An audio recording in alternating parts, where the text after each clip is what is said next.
অতিরিক্ত pain killer ব্যবহার করলে কিডনি নষ্ট হয়ে যায়। কিভাবে কিডনি নষ্ট হয়ে যায় আসুন দেখে নিই।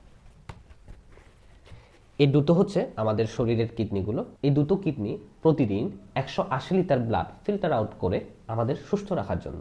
এই 180 লিটার ব্লাডকে ফিল্টার আউট করতে সাহায্য করে হচ্ছে আমাদের শরীরের প্রস্টাগ্ল্যান্ডিনস নামে একটা কেমিক্যাল। কিডনির ভিতরে সেই প্রস্টাগ্ল্যান্ডিনস নামের কেমিক্যালগুলো তৈরি হতে COX বা কক্স নামের এনজাইম সাহায্য করে। তার মানে কক্স এনজাইমের কারণে প্রস্টাগ্ল্যান্ডিনস তৈরি হয়, আর প্রস্টাগ্ল্যান্ডিনসের কারণে কিডনি প্রতিদিন 180 লিটারের মতো ব্লাড ফিল্টার আউট করতে পারে আমাদের শরীরে। আর কোনো কারণে আমাদের শরীরের কোনো অংশ যখন ইনজিউরি বা ইনফ্লামেশন হয়, তখন সেখানের ইনজিউরি সেলগুলো অ্যারাকিডোনিক অ্যাসিড তৈরি করে, আর সেখানে COX বা কক্স নামের এনজাইমটা অ্যারাকিডোনিক অ্যাসিডকে প্রস্টাগ্ল্যান্ডিনসে কনভার্ট করে।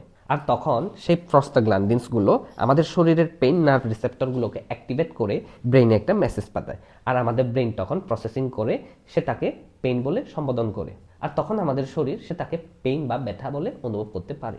আর তখন আমরা যদি পেইন কিলার খাই, সেই পেইন কিলার আমাদের শরীরে ঢুকে এই কক্স নামের এনজাইমকে ব্লক করে দেয়।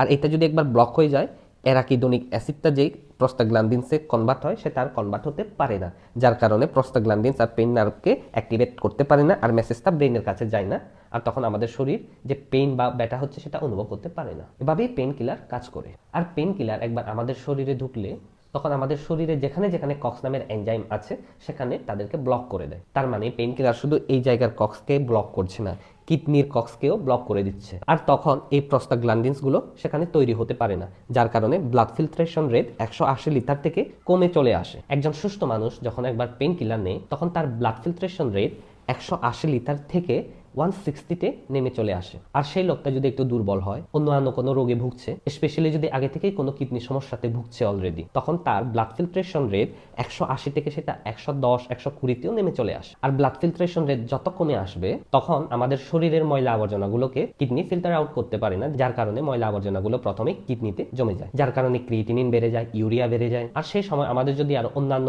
অ্যান্টিবায়োটিক টাইপের কোনো মেডিসিন চলে, সেই অ্যান্টিবায়োটিকের খারাপ রেসিডিউগুলো প্রথমে কিডনিতে জমে যায়, সাথে বাদ বাকি শরীরের ময়লা আবর্জনাগুলো কিডনিতে জমে যায়, আর কিডনিটা নষ্ট হওয়ার দিকে এগোতে থাকে। আর কিডনির ফাংশন যদি ভালোভাবে না চলে, তখন কিডনির পর আমাদের হার্টে সমস্যা দেখা যায়। তাই যখন তখন নিজের থেকে পেইন কিলার হুটহাট করে খাওয়া উচিত নয়, ডাক্তারের পরামর্শের মতেই পেইন কিলারগুলো নেওয়া উচিত।